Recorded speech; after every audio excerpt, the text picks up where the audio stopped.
수영. 조용해 보입니다. 하지만 물속에서는 지금 이 순간에도 여러분 몸속 시스템이 동시에 작동 중입니다. 심장은 덜 뛰고 지방은 2번 타고 근육과 호흡까지 함께 변합니다. 지금부터 연구로 설명하겠습니다. 일부 물속의 부력 시스템. 메이오 클리닉 실험에서는 물속에 들어가면 관절 압력이 70에서 90% 감소하는 걸로 확인됐습니다. 70kg 체중이 물속에서는 7에서 21kg처럼 느껴지기 때문에 관절 무리가 현저히 줄어듭니다. 관절 부담이 줄어들면 몸은 움직임을 회피하지 않습니다. 평소 잠들어 있던 척추 안정근, 코어, 견갑 안정근이 작동하기 시작하죠. 재활의학 저널 8주 연구에서도 관절통 환자 48명 대상으로 수중운동 실시. 결과는 통증 감소, 보행 안정, 운동 지속시간 향상 전부 나왔습니다. 아일랜드 리머릭 대학 연구팀도 수중 보행 시 근육 활성도를 측정했는데요. 그 결과 척추 안정근 활성도가 육지보다 32% 더 높게 나타났어요. 물속에서는 관절 부담은 줄고 안정근은 더 강하게 작동. 관절 안 좋은 분들에겐 수영이 최적입니다. 그렇다면 일반인들은요? 관절 건강한 사람들. 이들에게도 수영은 강력합니다. 육지 운동은 반복하면 미세한 충격이 누적되고 결국 관절이 망가집니다. 수영은 다릅니다. 부상 위험은 거의 없고 전신 근육을 골고루 쓰고 20대든 70대든 평생 할 수 있는 운동. 이것이 물의 메커니즘입니다. 2부 심장 부담과 효율의 역설. 관절뿐만 아니죠. 심장도 다릅니다. 콜로라도 주립대 실험에서는 같은 강도로 걷기를 실시했어요. 육지 평균 심박수 125회, 물속 평균 심박수 108회, 차이가 17회. 그런데 칼로리 사용량은 거의 동일. 심장은 17번 덜 뛰는데 에너지 소모는 같은 수준. 같은 운동 효과 얻으면서 심장 부담은 줄어든다는 거죠. 이 패턴은 콜로라도뿐만 아니라 여러 심폐생리 연구에서 반복 확인됐어요. 심박 혈압 부담은 감소. 하지만 산소 소비량은 유지. 심혈관 질환자, 고혈압 환자, 고령자.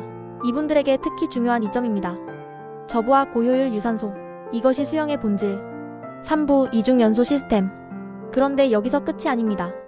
수영의 또 다른 비밀. 열. 물은 공기보다 열 전달 속도가 25배 빠릅니다. 체온이 빠르게 손실되죠. 그 순간 몸에서는 2가지 연소가 동시에 일어납니다. 운동하면서 타는 칼로리, 체온 유지하면서 타는 칼로리, 즉 지방이 이중으로 타는 구조. 연구 결과를 보면 수영은 달리기와 비슷하거나 더 높은 연소량 기록. 수온이 낮을수록 지방 활용 비율이 더 높아지는 경향이 있습니다. 운동하면서 체온 유지 과정에서 지방이 이중으로 타는 구조. 4부 호흡도 운동이 되는 유일한 운동. 그리고 하나 더. 호흡. 조깅할 때는요? 숨 쉬고 싶을 때 쉬면 됩니다. 하지만 수영은 다릅니다. 호흡 타이밍이 정해져 있어요. 물속 숨참기, 물 위 호흡 가능. 그 과정에서 횡격막과 늑강근 같은 호흡근이 자동으로 강화됩니다. 물의 압력이 가슴을 누르기 때문에 평소보다 더 강하게 숨 들이마셔야 하거든요. 폐활량 늘어나고 호흡 효율 높아집니다. 5부 수영이 뇌에 미치는 영향. 관절, 심장, 지방, 호흡. 여기까지만 해도 충분해 보이죠? 그런데 수영은 뇌까지 바꿉니다. 텍사스 대학 연구에서 수영 후 코르티솔, 즉 스트레스 호르몬이 조깅 대비 더 크게 감소하는 경향이 확인됐습니다. 물속의 일정한 압력, 규칙적인 호흡 리듬, 반복적인 동작. 이게 명상과 유사한 효과를 만들어냅니다. 스트레스는 줄이고 집중력은 높이고 몸만 바뀌는 게 아니라 정신 건강까지 회복되는 운동. 6부 핵심 질문 정리. 여기까지 들으면 보통 이런 질문들 나옵니다. 실전 질문 3가지. 빠르게 정리할게요. Q1 체중 감량 효과 있나요? 있습니다. 열 손실이 크거든요. Q2 근육 발달되나요? 됩니다. 등, 코어, 어깨 부위 강화. 벌크업보다는 탄력 있는 근육 형성. Q3 초보자도 가능한가요? 가능합니다. 수중 걷기만으로도 변화 시작. 7부 걷기, 달리기, 수영의 역할. 그렇다면 가장 많이 받는 질문. 하나만 선택한다면 뭐가 최선인가요? 정답은 3가지 모두 기능이 다릅니다. 걷기는 기반, 체력 다지기.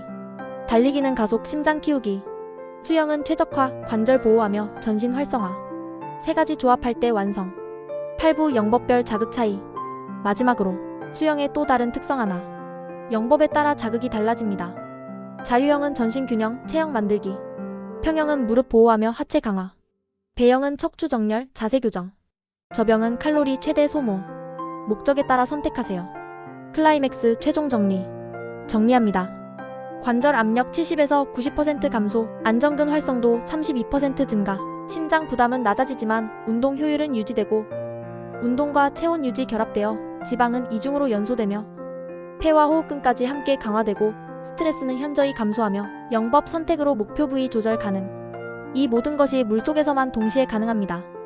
엔딩 실바디랩 최종 결론. 달릴 수도 있고 걸을 수도 있지만 수영은 다릅니다. 물속이라는 환경에서만 가능한 방식으로 관절은 보호되고 열 손실과 운동이 동시에 에너지를 소모하며 전신이 한 번에 켜지고 정신까지 안정되는 유일한 운동입니다.